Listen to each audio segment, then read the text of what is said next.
MG Radio Network dan MG Listener, saya Hilda Rahmawati.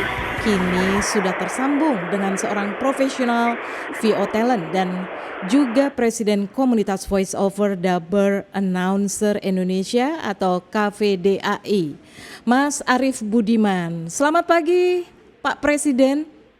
Selamat pagi, Mbak.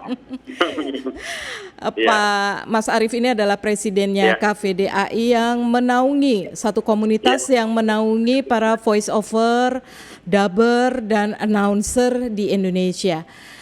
Bagaimana perkembangan voice talent saat ini, Mas Arief? Semakin bertambahkah anggotanya?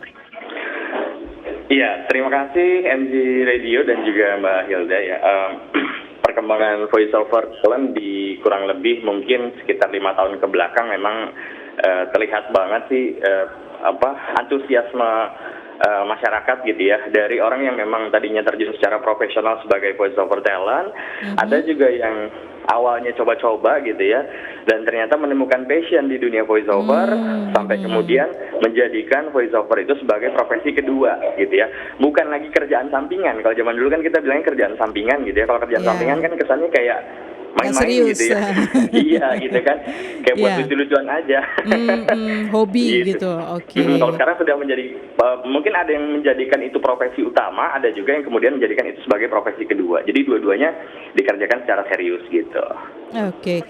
Tambah banyak, Mas, anggota komunitasnya? Yang tercatat sekarang KVDAI itu jumlah membernya, terutama di Facebook itu sekitar 7.500. Oh, itu 7.000? Dari seluruh ya. Alhamdulillah dari seluruh Indonesia dan juga ada beberapa negara member kita. Nah, sebenarnya kalau boleh tahu ya, Mas ya, selama pandemi ini kan apakah ada pengaruhnya dengan kegiatan para voice talent ini? Dan kalau kita lihat di komunitas Anda, kegiatannya selama pandemi apa tambah turun atau malah justru meningkat atau biasa-biasa aja? Oke. Nah, uniknya di profesi voice over, mungkin lebih spesifiknya di KVDAI ya, karena memang KVDAI ini kegiatannya mostly itu virtual, mulai dari kopdarnya kita virtual, latihannya kita virtual, kita diskusi, latihan dan segala macamnya itu virtual. Jadi bisa dibilang situasi pandemi hampir tidak ada dampaknya dengan kegiatan KVDAI sendiri gitu kan. Nah, kalau di kegiatan voice over-nya gitu, baik di studio atau di home recording, kalau kayak saya sendiri kan kebetulan di rumah punya studio sendiri, jadi rekaman di rumah.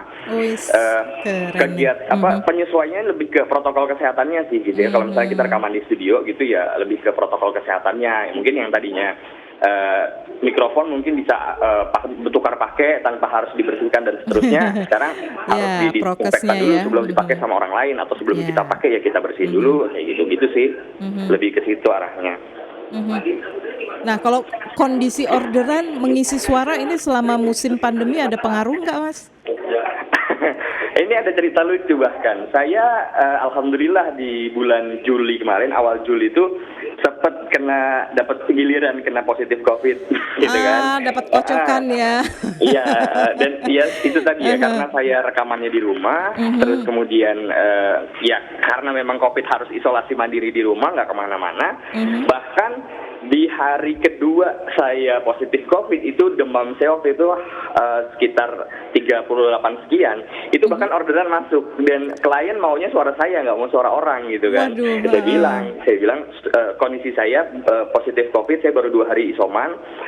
Oke, saya coba kerjain.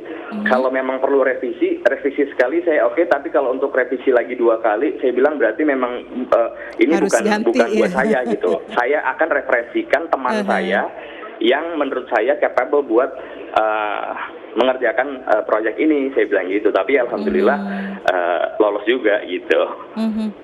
Iya, karena kan kondisi kesehatan bisa sedikit banyak mempengaruhi kualitas suaranya ya, Mas ya. Iya betul. Iya, oke. Tapi untung Mas Arief tetap masih bisa beraktivitas walaupun di tengah kondisi kena COVID kemarin. Nah, kalau teman-teman yang lain yang di bawah komunitas Anda, di bawah KVDAI itu, selama pandemi kita lihat kan kegiatan-kegiatan banyak yang move to digital ya. Iya. Nah, banyak yang berprofesinya juga pada aktif di media sosial, entah sebagai Iya. YouTuber atau media sosial lain. Bahkan kalau nggak salah belakangan ini podcast di Indonesia juga semakin marak. Banyak yang Iya. membuat podcast sendiri. Nah, kalau di bawah KVDAI sendiri, apakah ini dibolehkan atau bagaimana Anda membina teman-teman sebagai Oke. anggota komunitasnya untuk tetap improve atau memanfaatkan perubahan ini? Oke, nah ini pertanyaan menarik sih. Banyak mungkin komunitas di luar sana yang terlalu eksklusif, sangat membatasi membernya untuk berekspresi di luar komunitas gitu ya, bikin program sendiri dan lain sebagainya, atau bahkan apalagi ikut aktif juga di komunitas lain. Bahkan kalau di KVDI sendiri, saya pribadi dan juga para mentor itu mendorong teman-teman, ayo jangan cuma aktif di KVDI aja, tapi aktif juga di komunitas lain. Bergurunya jangan cuma sama satu guru aja, tapi harus sama banyak guru, bergaul sama banyak komunitas. Dengan banyak bergaul, jejaringnya juga semakin luas, pengalamannya juga semakin luas. Ketika jejaring semakin luas, saya yakin pintu rezeki juga semakin banyak terbuka, kan begitu. Ya, nah, di KVDI sendiri juga bisa dibilang apa ya, kalau kita justru memposisikan para member ini harus ada di garda paling depan. Jadi orang atau masyarakat di luar KVDI yang tidak tahu KVDI atau yang tidak tahu tentang dunia suara harus mengenal para member ini. Jadi jangan sampai komunitas ini seperti semacam fanbase gitu ya, yang muncul 4L gitu. Kalau bahasa kita tuh 4L tuh lo lagi gitu kan. Kok Arif lagi gitu, kok presidennya lagi, kok si itu lagi gitu. Sementara membernya ada 7.500. Makanya kita pengen semua member itu harus tampil, semua member itu harus ada di depan dan menjadi representasi dari KVDI itu sendiri gitu. Bukan KVDI itu bukan punya saya, tapi KVDI itu punya kita semua gitu. Oke. Dan perubahan platform ke digital ini adalah satu kesempatan ya Mas ya, yang bisa digunakan ya. Nah, termasuk juga untuk tadi para voice over talent nih atau penyiar. Dan juga sekarang industri kayak suli suara, dubbing, radio streaming, radio online semakin menggeliat ya. Berarti kalau mau dibilang profesi audio, voice talent seperti Anda dan teman-teman lain itu nggak ada matinya dalam situasi sekarang ya? Iya, bisa dikatakan demikian, hampir nggak ada matinya, karena faktanya kita lihat hampir tiap hari kita masih melihat ada iklan di televisi. Ketika katakanlah di televisi nggak ada iklan sama sekali, masih ada iklan di radio. Oke, let's say di radio sudah nggak ada iklan sama sekali, masih ada platform digital seperti misalnya YouTube, karena setiap kita nonton toh kita dalam tanda kutip harus dipaksa nonton iklan gitu kan.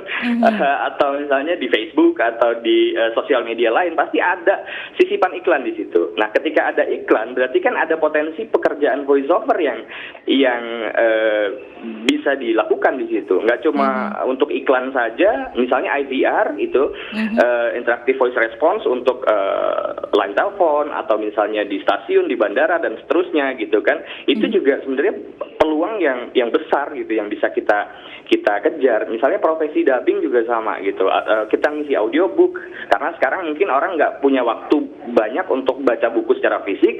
Mereka sambil berkendara, sambil di angkutan umum, di pesawat misalnya bisa dengerin audiobook gitu ya kan. Iya, betul. Oke, berarti tetap semangat dan optimis mereka-mereka yang hobi ngomong, yang punya modal suara. Dan banyaklah bergabung dengan komunitas karena silaturahmi itu memanjangkan rezeki ya Mas. Betul, setuju banget. Oke, terima kasih Mas Arif. Selamat beraktivitas kembali, melanjutkan aktivitasnya hari ini. Tetap sehat ya Mas, jaga kesehatan. Amin. Oke, itu dia dialog interview saya dengan Arif Budiman, seorang profesional voice over talent dan juga kebetulan dia menjadi ketua atau presiden dari sebuah komunitas voice over, dubber dan announcer Indonesia.